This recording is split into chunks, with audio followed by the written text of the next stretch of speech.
আসসালামু আলাইকুম বন্ধুরা, ইহিদিনা কিচেনে সবাইকে স্বাগতম জানিয়ে শুরু করলাম আজকের একটি নতুন রেসিপি। আমরা সবাই তেলকই মাছ খেতে খুবই পছন্দ করি। এইভাবে একবার বানিয়ে খেয়ে দেখেন, একবার খেলে বারবার খেতে চাইবেন। তেলকই মাছটা দেখতে যেমন সুন্দর, খেতেও বেশ মজাদার হয়। চলুন বন্ধুরা, বেশি কথা না বাড়িয়ে রেসিপিটা কিভাবে বানানো যায় সেটা আমরা দেখে নেই। এখানে আমি 4টি তেলকই মাছ নিয়েছি। এর উপরে দিয়ে দেব অল্প হলুদের গুঁড়া, দিয়ে দেব পরিমাণ মতো লবণ, দিয়ে এটাকে আমি মেখে নিব ভাজার জন্য। এটা অল্প করে আমি ভেজে নিব। ভেজে নিলে কালারটাও অনেক সুন্দর হয়, খেতেও বেশ মজার হয়। এখন আমি চুলায় একটা ননস্টিকের প্যান বসিয়ে দিলাম। এর মাঝে দিয়ে দিলাম সরিষার তেল। তেলটা দিয়ে অল্প আমি নাড়াচাড়া দিয়ে নিব। তেলটা পুরোপুরি গরম হয়ে গেছে। এখন আমি মাছটা এখানে দিয়ে দেব।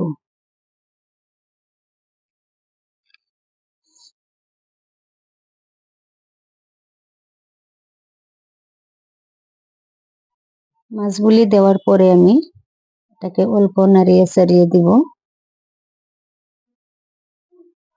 সব দিকে যাতে তেলটা মিশে যায়।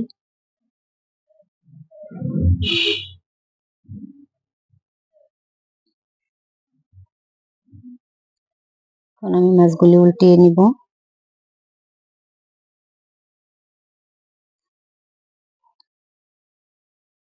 আমার মাছগুলি সম্পূর্ণ ভাজা হয়ে গেছে। এখন আমি নামিয়ে নিব।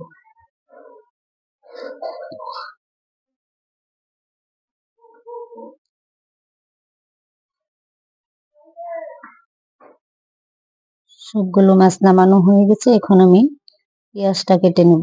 এখানে আমি 3টা পেঁয়াজ নিয়েছি। ওগুলি আমি টুকরো টুকরো করে দেব।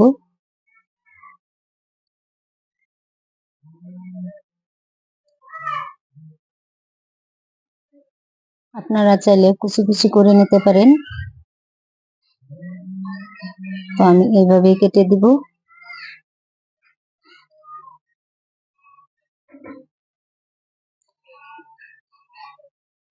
এখন আমি 2টা টমেটো কেটে নেব।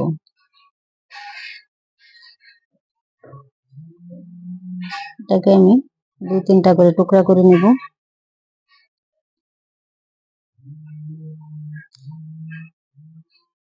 এখন আমার টমেটো কাটা হয়ে গেছে। এখন আমি প্যান একটা বসিয়ে এর মধ্যে সরিষার তেল দিয়ে দিচ্ছি। পেঁয়াজ কুচিগুলি আমি এখানে দিয়ে দেবো। অল্প পেঁয়াজ আমি রেখে দেব। এটাকে অল্প নাড়াচাড়া দিয়ে নিব অনবরত। এখন আমি টমেটো গুলি দিয়ে দিব, আবারও নাড়াচাড়া দিয়ে দিব অল্প।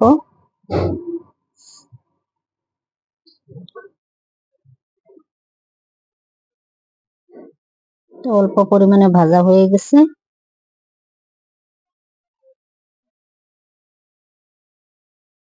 এখন আমি দিয়ে দেব থেতানো পেঁয়াজ।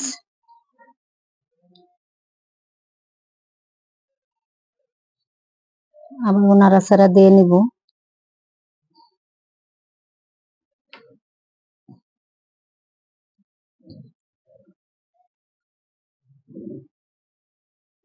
এখন আমি দিয়ে দেব অল্প পরিমাণে মরিচের গুঁড়া,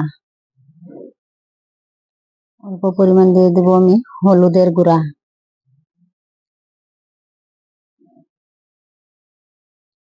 আবারও দিয়ে দিলাম অল্প পরিমাণ জিরার গুঁড়া। পরিমাণ মতো দিয়ে দেব আমি লবণ।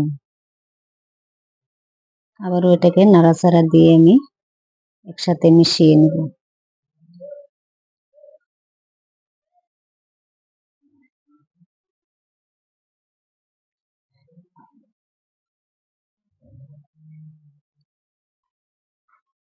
এটাকে আমি এখন অল্প সময়ের জন্য আমি ঢেকে দেব।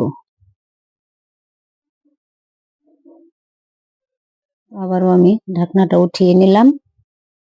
দেখতেই পাচ্ছেন কত সুন্দর একটা কালার এসে গেছে। অল্প আমি নাড়াচাড়া দিয়ে দিব। মশলাটা থেকে তেলটা ছেড়ে দিছে। অনবরত নাড়াচাড়া করতে থাকবো।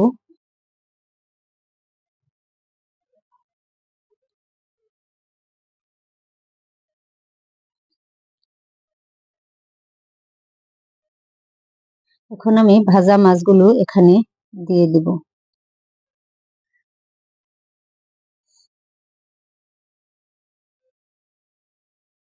সবগুলি মাছ দেওয়া হয়ে গিয়েছে। এটাকে অল্প সামান্যভাবে আমি নাড়াচাড়া দিয়ে নিব। অল্প পরিমাণ পানি দিয়ে দেবো এটাতে আমি।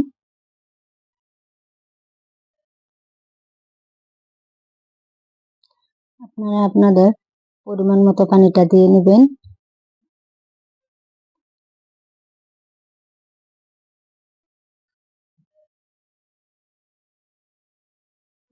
একদম লাহে লাহে এটাকে আপনি নাড়াচাড়া দিয়ে নেবেন, আর না হলে মাছটা ভেঙে যাবে। এখন আমি অল্প সময়ের জন্য ঢেকে দিব।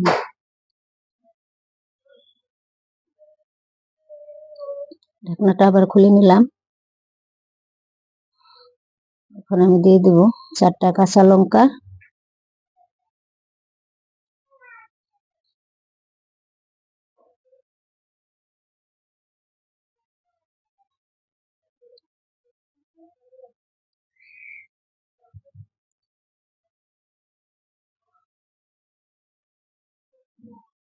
এখন আমি দিয়ে দেব কুচানো ধনেপাতা।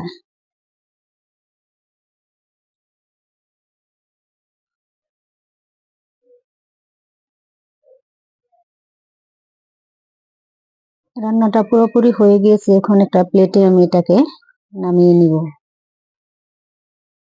দেখেন তেল কই মাছগুলি কত সুন্দর হয়েছে। এভাবে আপনারা রান্না করে ট্রাই করতে পারেন। যারা যেখান থেকে ভিডিওটা দেখতেছেন লাইক, কমেন্ট আর শেয়ার করে দিবেন। আর যদি আমার চ্যানেলে নতুন হয়ে থাকেন চ্যানেলটাকে সাবস্ক্রাইব করে দিবেন। আজকের ভিডিওটা এখানেই শেষ করলাম। সবাই ভালো থাকুন, সুস্থ থাকুন। আবারও দেখা হবে নতুন আরেকটা ভিডিওতে।